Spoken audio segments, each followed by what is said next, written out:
권위는 그 인격의 입술에 있습니다. 참된 권위는 그 인격의 입술에 있다. 입술의 권세가 참 대단하죠. 그 가정의 아버지의 입술이 그 가정의 운영권을 갖고 있고요. 물론 여성의 입술에게도 있습니다. 그러나 상징적이다 그 말이죠. 상징적.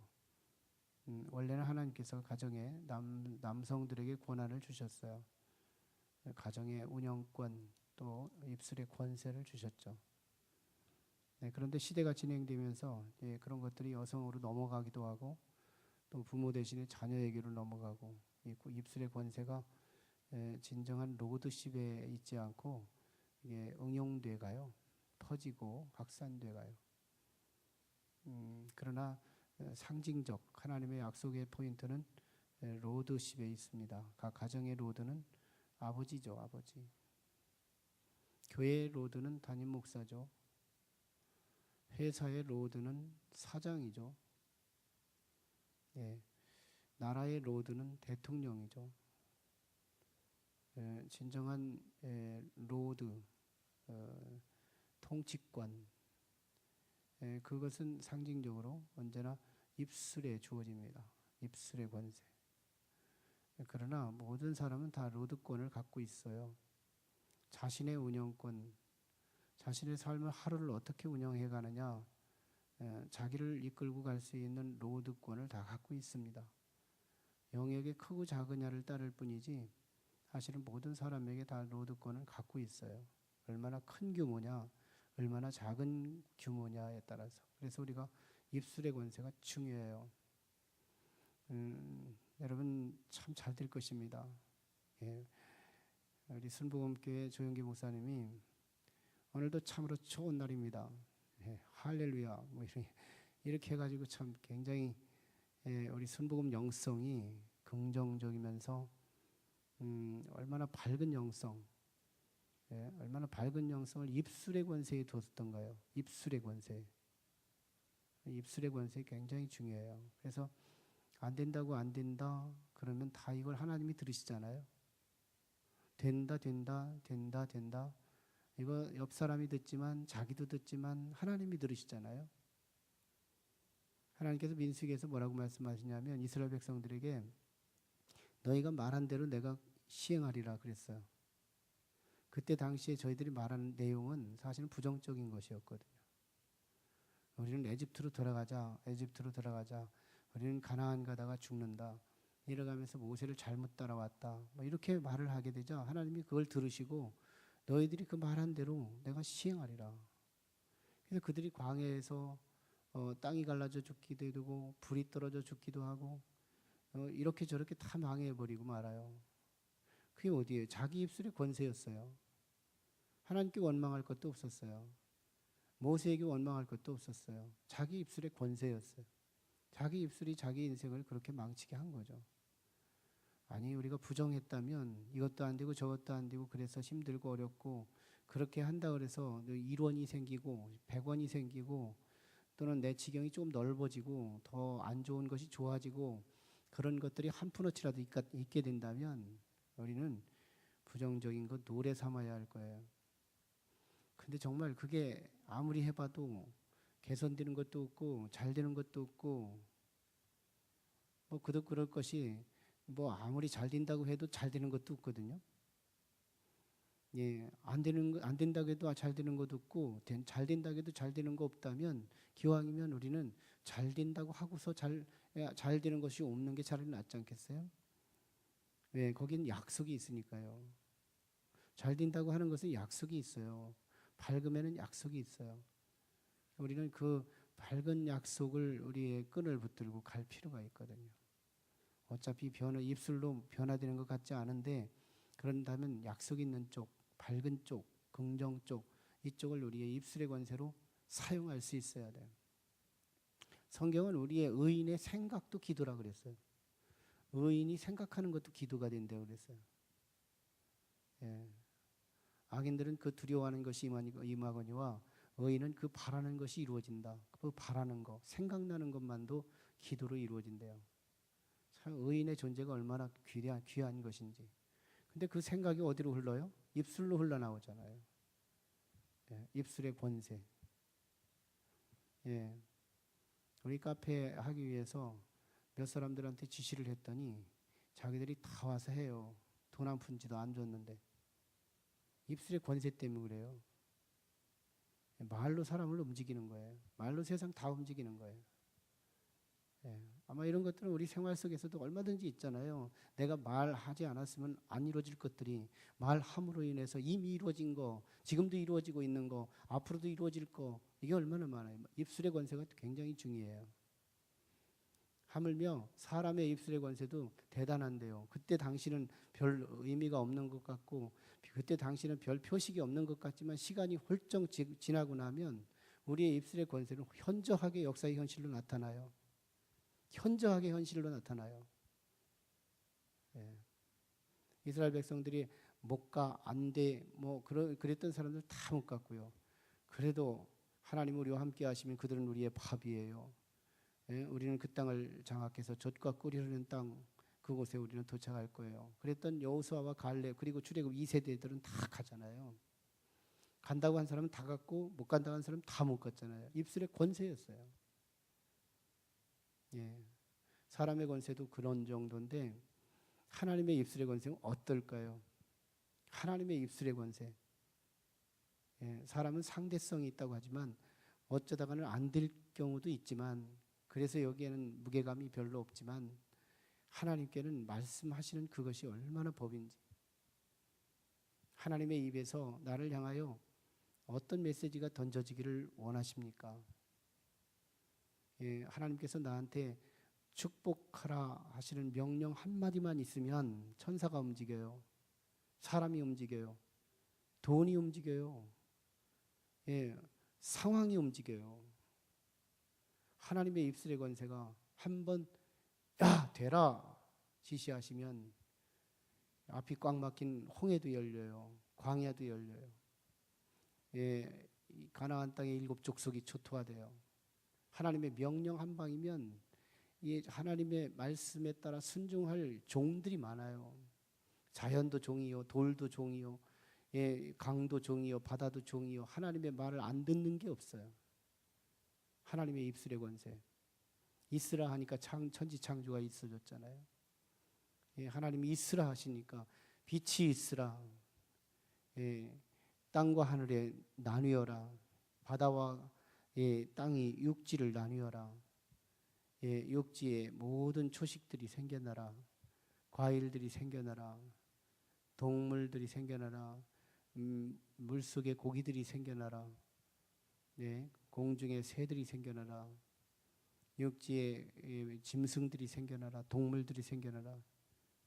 예, 모든 것들이 하나님의 말씀의 권세, 입술의 권세로 존재하잖아요. 근데 이 권세 가지고 어떤 집안을 대표적으로 딱 선정하셔서 이 가정을 향하여 축복을 했더니 이 축복이 얼마나 걷잡을 수 없는 축복이 되는 거예요. 그게 대표적으로 다윗이었어요. 다윗. 이새의 아들 다윗 오고 오는 세대마다 그의 후손들마다 계속해서 양치기였어요. 양치기 사회적 신분은 밑바닥이었죠. 밑바닥. 봉건 시대의 어떤 그런 양치기 짐승과 상관된 직업을 갖고 있었던 직업은 밑바닥이었어요. 밑바닥. 예, 사회적 아주 천시당하는 그런 신분이었잖아요. 근데 그 가정에 말씀이 권세가 던져져요. 내가 다윗의 가정을 세우리라. 다윗의 가정을 세우리라. 한번 세우겠다고 말씀하신 이 말씀에 대해서 하나님은 어떠신지 아세요? 당신이 말씀하신 그 말씀에 대해 성실하시다는 거예요. 하나님은 당신이 쏟아내신 그 말씀의 권세를 성실히 지켜간대요. 저는 이 성실함이 너무너무 참 매력스러운 단어라고 봐요. 여기에서 우리가 이 땅에 살면서 성실해서 성공하지 않은 사람은 하나도 없어요. 예, 성실히 하나님을 닮으면 성실 분야에서 기름 부음 받으면 성실 분야에서 하나님을 꼭 닮은 꼴만 된다면 이 땅에서 성공하지 않을 사람 하나도 없어요. 하나님은 당신의 말을 책임지시고 한번 내뱉은 그 말에 대해서는 성실하게 사람이 인정하건 안 인정하건 낮이건 밤이건 언제든지 당신의 약속을 신실하게 지켜가는 거예요.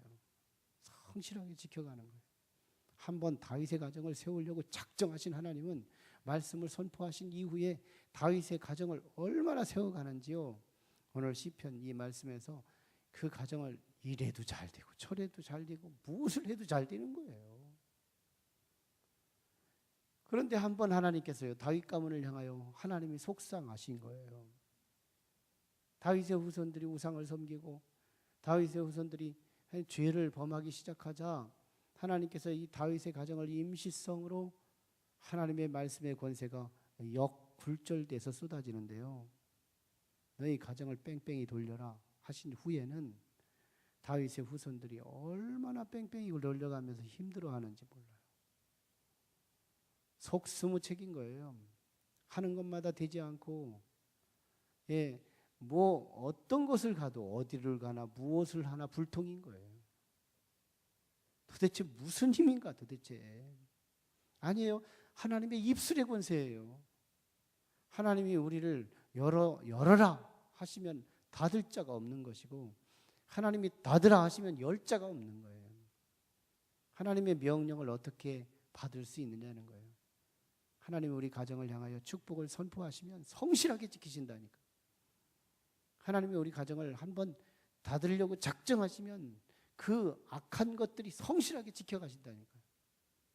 하나님의 입술의 권세가 축복으로 말할 거냐 저주로 말할 거냐 이게 우리가 주안점으로 관심해야 할 거예요. 다윗의 가정을 한 번은 축복하셨을 때 얼마나 저항할 수 없는 축복, 주체할 수 없는 축복. 그러나 한번 뒤집어 엎으니까 이렇게도 안 되고 저렇게도 안 되는 그런 이 재앙. 이 두 가지 색깔을 얼마나 선명하게 하는지 52절까지 다루는 긴 본문이지만 오늘 하나님께서 오늘 본문 안에서 당신의 인자하심과 인자를 퍼붓기 시작했더니 성실로 이루시고요. 우리 보세요. 한번 인자와 성실이라는 단어가 두 가지로 계속 번갈아가며 나오는데 1절에 인자하심이 있죠. 성실하심이 있죠. 하나님이 다윗의 가정을 택하셔서 인자하심을 작정하시고 선포하신 후에는 그걸 성실하게 이루어 가시는데요. 인자하심. 잘해도 한번 하나님의 입술의 권세가 다윗을 세우겠다고 한 후에는 어떤 모습이든지 조금 부족한 게 있어도 인자하심으로 녹여버려요. 걸어가면서 하나님의 약속에 성실하심으로 진행돼 가는데 2절에도 있어요. 인자하심, 성실하심. 그 다음에 5절에도 있어요. 성실하심. 8절에도 있어요. 성실하심. 14절에도 있어요. 인자함, 진실함. 그리고 또 24절에도 있어요. 성실함, 인자함. 28절에도 있어요. 인자함. 33절에도 있어요. 인자함. 그리고 33절 하반절에 성실함. 그리고 49절에도 있어요. 성실하심. 그리고 인자하심. 여기 이게 본문의 척추예요. 강령이에요. 줄기예요. 오늘 본 메시지의 줄기예요. 이 줄기. 하나님이 한번 인자를 쏟으시면 성실하게 지키신다. 이제 다윗 가정을 선택하신 기사가 바로 여기 있죠. 3절이에요. 3절. 주께서 이르시되 나는 내가 택한 자와 언약을 맺으며 내 종 다윗에게 맹세하기를 하나님이 약속하셨다 그 말이에요. 4절에 내가 네 자손을 영원히 견고히 하며 네 왕위를 대대에 세우리라 하셨나이다. 이렇게 하나님이 약속하시고 계속해서 귀한 일을 허락하시고 5절에 주의 성실함으로 이루시고 능력을 행하시고 그것을 성실하게 이루시고 능력의 팔로 어떤 모습이든지 잘 이루시는데요. 그 후에 쭉 시간 되는 대로 한번 쭉 읽어보세요. 이래도 잘 되고 저래도 잘 되고 그래도 잘 되고 무엇을 해도 잘 되고 어딜 가나 잘 되고 뭐 다 잘 되는 얘기만 하고 있어요. 너무 많아서 헤아릴 수가 없어요. 예, 넘어져도 잘 금반지 좋고, 예, 일어나면 진보해서 좋고, 아무튼 이래도 좋고 저래도 좋은 거예요. 왜? 하나님의 입술에 권세가 흘러가도록 하니까요. 보호가 되죠. 싸우면 보호가 되고 22절에서 예, 외적이 화살을 쏘면 하나님이 막아주시는 18절에 방패가 되고요. 우리가 공격하고 싶으면 우리의 뿔이 되주시고요. 17절에서 예, 우리가 부족하면 하나님의 능력의 팔로 우리를 보호해 주시고요. 13절에서 뭐 얼마나 잘 되는 일인지 몰라요. 잘 돼요. 주체할 수 없는 일들이 벌어져요. 26절에 보면 그가 내게 부르시기를 주는 나의 아버지시요 나의 하나님이시요 나의 구원의 바위시라. 네, 아버지고 하나님이고 구원의 바위고 모든 것 뜻이잖아요. 하나님은 모든 것 돼요. 록펠러가 말한 것처럼 하나님은 모든 것 되신다. 모든 것 되신다. 나의 형통의 모든 것 되시죠. 그런데요, 그 하나님은 예, 얼마나 성실하게 잘하는지 34절에 내 언약을 깨뜨리지 아니하시고 하나님의 한번 쏟아 부으신 약속은 하나님께서 깨뜨리지 아니하시고 34절 하반절에 내 입술에서 낸 것은 변하지 아니하시리로다. 내가 나의 거룩함으로 한 번 맹세하였은즉 다윗에게 거짓말을 하지 아니할 것이라. 36절에 그의 후손이 장구하고 그의 왕위는 해같이 내 앞에 항상 있으며 37절에 또 궁창의 확실한 증인이 달같이 영원히 견고하게 되리라 하셨도다. 그리고 예, 역접속사가 돌입해요. 38절에 얼마나 색깔이 달라지는지 몰라요? 예, 얼마나 안 좋은 일이 벌어지는지 몰라요? 예, 38절부터 역전이 돼요. 역전. 이런 역전은 우리에게 있어주면 안 될 텐데요. 다윗의 가문에도 이런 역전이 있었어요. 그러나 주께서 주의 기름 부음 받은 자에게 노하사. 왜 노했겠어요? 하나님의 길을 떠났으니까. 하나님을 기분 나쁘게 하셨으니까. 하나님을 가슴 아프게 했으니까. 물리치셔서 버리셨으며 39절에 주의 종의 언약을 미워하사 그의 관을 땅에 던져 욕되게 하셨으며 40절에 그의 모든 울타리를 파괴하시며 그렇게 울타리를 하나님이 세우셨던 그 울타리를 파괴하시죠. 그 요새를 무너뜨리셨으므로 41절에 길로 지나가는 자들에게 다 탈취를 당하며 그의 이웃에게 욕을 당하나이다. 42절에 주께서 그의 대적들의 오른손을 높이시고 나의 원수들은 더 힘에 팔뚝에 힘을 주시고요. 그들의 모든 원수들은 기쁘게 하셨으나 예, 43절에 그의 칼날은 다윗의 칼날은 둔하게 하사 그가 전장에서 더 이상 버티지 못하게 하셨으며 44절에 그의 영광을 그치게 하시고 다윗의 영광 그치게 해버리고 그의 왕위를 땅에 엎으셨으며 45절에 그의 젊은 날들을 짧게 하시고 예, 네, 그를 빨리 늙게 하시고 그를 수치로 덮으셨나이다. 얼마나 정말 이렇게 해도 저렇게 해도 안 되게 만들어요. 46절에 그리하여 백성들이 어째서 그러느냐고 하나님께 한 거예요.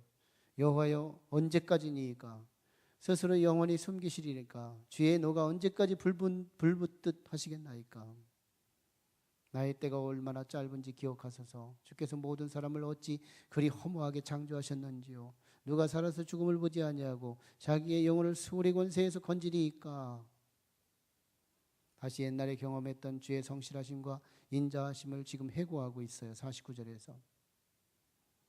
예, 그러면서 얼마나 주변 원수들로부터 비방을 당하고 있는 자신들의 처지를 하나님께 아리면서 다시 회개한 흔적 52절 여호와를 영원히 찬송할지어다. 아멘 아멘. 지금 핍박 중에도 아직 문제가 가시지 않았어요. 아직 문제가 해결되지 않았어요. 그런데 그들은 이제 하나님을 찬양하기로 작정해요. 그리고 아멘 아멘 하고 이구동성으로 하나님 편에 서기를 다시 마음먹어요. 그래서 하나님은 처음 약속하셨던 그 약속을 다시 이어가게 하셔서 예수 그리스도가 그 후손으로 나오게 하셨다는 겁니다. 다윗의 가정에 하나님의 입술이 축복으로 선포하면 이렇게 해도 되고 저렇게 해도 되고 다 잘 돼요. 그런데 한번 뒤집어 엎으시면 이래도 안 되고 저래도 안 돼요. 여기서 우리 한 가지 큰 교훈은 잘 되는 것도 하나님의 능력이요, 무너지는 것도 하나님께 원인이 있다. 귀신에 있지 않아요. 마귀에 있지 않습니다. 모든 것은 흥망성쇠는 하나님께 있습니다. 하나님께 있어요. 믿거나 말거나 하나님께 있어요. 정말 우리는 그 사실을 인정할 때 신앙에 돌입되는 것이고요. 그 사실이 인정되지 않을 때 아직도 우리는 방황하는 거예요. 모든 것은 하나님께 있어요. 하나님의 입술의 권세에 있어요. 그래서 우리 하나님의 입술의 색깔을 나를 세우는 색깔, 인자하심을 만들기 위해서 우리가 기도하는 거예요. 하나님의 입술에 인자가 쏟아지기를 위해서 하나님 나를 인자하심으로 인도해 주세요. 하나님 나를 인자하심으로, 이 인자하심에 한번 우리를 에워싸임을 당하면요 성공하는 거예요. 인자하심, 하나님의 인자하심으로 우리를 보호받으면요 성공하는 거예요. 조금 부족해도 조금 모자라도 그 인자하심이 한번 쌓이고 나면 끝나는 거예요. 하나님의 성실하심으로 우리를 책임져 주시니까요. 우리가 세상에서 죄짓고도 여전히 또 하나님 앞에 앉은 척하고 이 자리에 앉아 있을 수 있는 이유는 하나님의 인자하심 하나 때문이에요. 이게 히브리어로는 헤세드라고 그래요. 헤세드. 히브리인들에게 이 헤세드 하면 가슴이 벌렁거리고요, 코가 벌렁거리는 그런 단어예요. 히브리인들에게 헤세드는, 우리에게 헤세드는 낯선 개념이지만 히브리인들에게 이 헤세드라는 소리 듣기만 하면 벌렁거리는 거예요. 막 흥분돼서. 저는 이 하나님의 이 헤세드를 만들기 위해 우리는 기도하는 거예요. 하나님의 헤세드를 입술의 권세로 헤세드를 쏟아내기를 위해서 우리는 하나님께 잘 보여야 돼요. 하나님께 잘 보여야 돼요.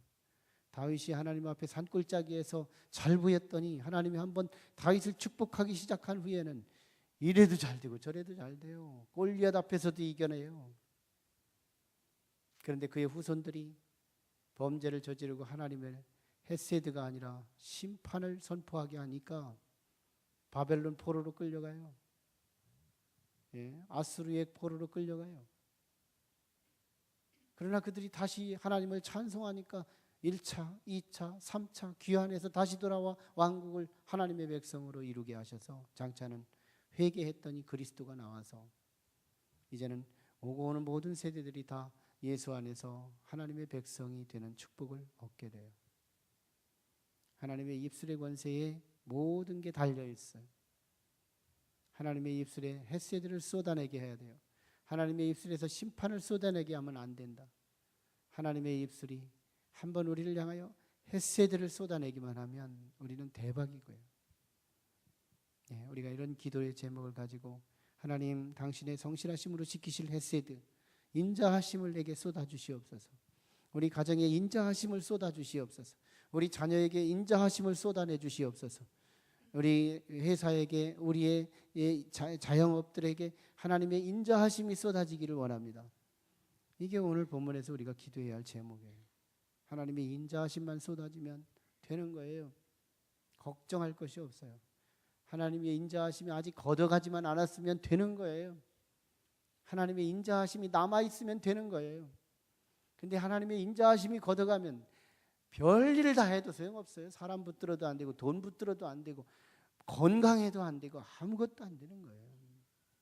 하나님의 인자하심을 붙들고 승리하는 저와 여러분 되기를 축원합니다. 같이 기도하실까요? 이 시간 이후에 바로 우리 장례식장에 우리 시간 되시는 분들만 해서 가서 같이 정원 예배 드리겠고요.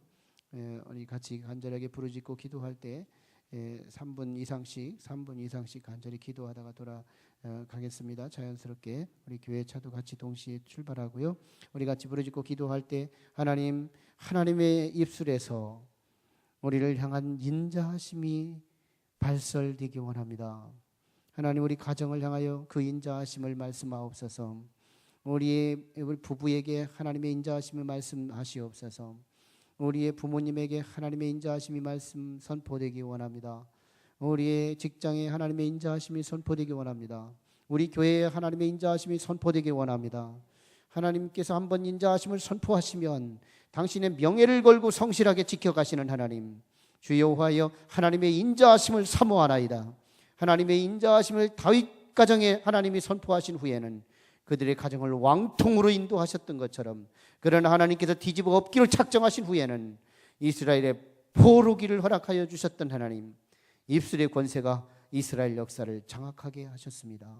하나님의 입술의 권세가 오늘 인자하심을 발설하게 하시옵소서. 간절하게 사모하며 부르짖고 기도합니다. 거룩하시고 자비하신 아버지 하나님, 은혜를 감사합니다. 오늘 이 시간 우리 아버지 하나님, 다윗 가정을 향하여 하나님의 인자하심을 발설하게 하시고 인자하심으로 말미암아 우리 아버지 연약한 다윗에게 아버지 하나님이여 참으로 아버지 상